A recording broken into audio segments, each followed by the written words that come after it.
Thank you, Mr. Secretary, Mr. President. Michael Crowley with the New York Times.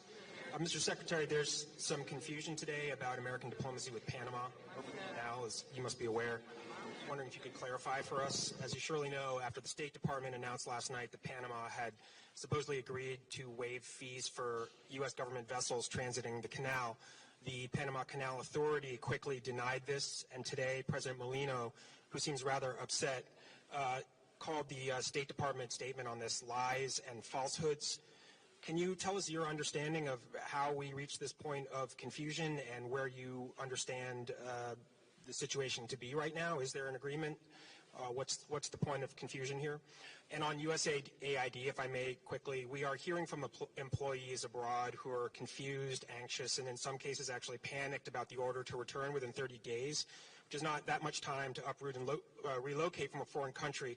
Do you plan on offering these employees any more guidance on this process? And in particular, are you able to say whether people can serve out their administrative leave in their mission country, or are they required to return home even if they're not using government resources?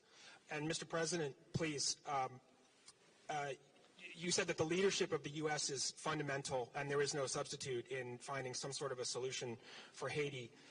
The president of Haiti's Transitional Council seems very concerned about this, said a couple of weeks ago he believes that President Trump does not care about Haiti and that the Trump administration's policies will be a catastrophe for his country.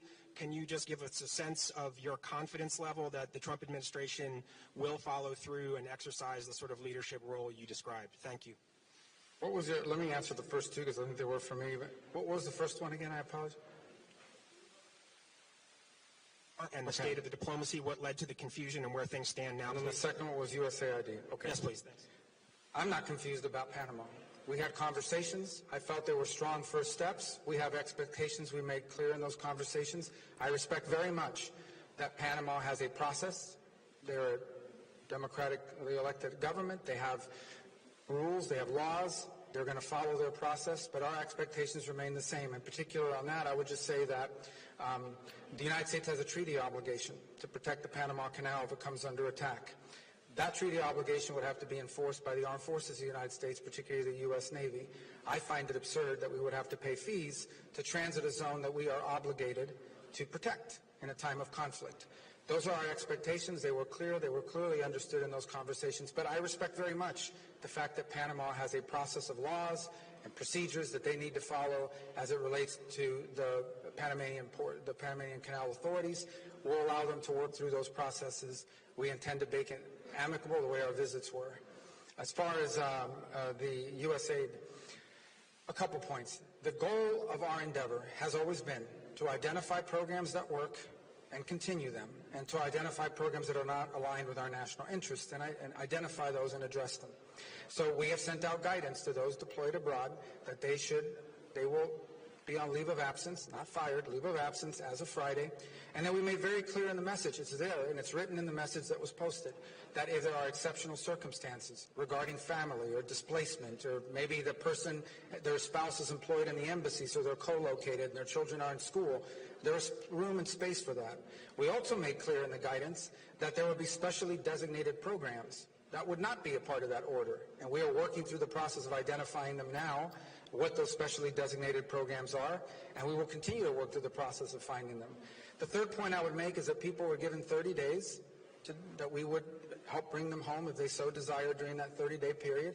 And at the same time, the expectation, as I said, that if they have a special condition or something's going on, we didn't list them all, but we're willing to listen to those. We're not trying to be disruptive to people's personal lives. We're not being punitive here. But this is the only way we've been able to get cooperation from USAID. I had preferred not to do it this way. When we tried to do it from the top down by getting cooperation from the central office of USAID, what we found instead are people trying to use the system to sneak through payments and push through payments despite the stop order. We found people that were uncooperative in terms of giving us information and access, all very consistent with some of the things we experienced while we were in Congress. And so we've had to do this other route instead. But we are going to do foreign aid. The United States will be providing foreign aid, but it is going to be foreign aid that makes sense and is aligned with our national interest. And I know the last question wasn't for me, but I want to address that as well. Number one, the United Nations is sitting on $100 million in their fund. The United States has provided 15 of the $100 million for that fund. Okay? That, only 13 million of that is currently frozen. That means they still have $85 million plus the 1-point-something million they spent that we already have in there available for the mission. That's clear. And that's not an impediment to the mission continuing. Beyond the UN fund, I've issued a waiver providing for the use of, I think it's close to $40 million of additional support. And those contracts are out there and they're working now. They're providing logistical support both to the mission and to the Haitian National Police. Those are facts. So I could just say that's a pretty strong commitment, and it's certainly a lot stronger commitment than some of the other rich countries around the world who aren't doing nearly as much. By the way, it's a credit to Kenya, who's come halfway around the world and are willing to stand up and do something about it, when countries in our own hemisphere, they're not willing to do anything about it. And I don't want to go through and list all of them and start some diplomatic fight my 2.5 weeks into my term here, but I'm just telling you there's some rich countries out there, and they're not doing nearly enough about it, and they could be doing more. So I encourage them to do more.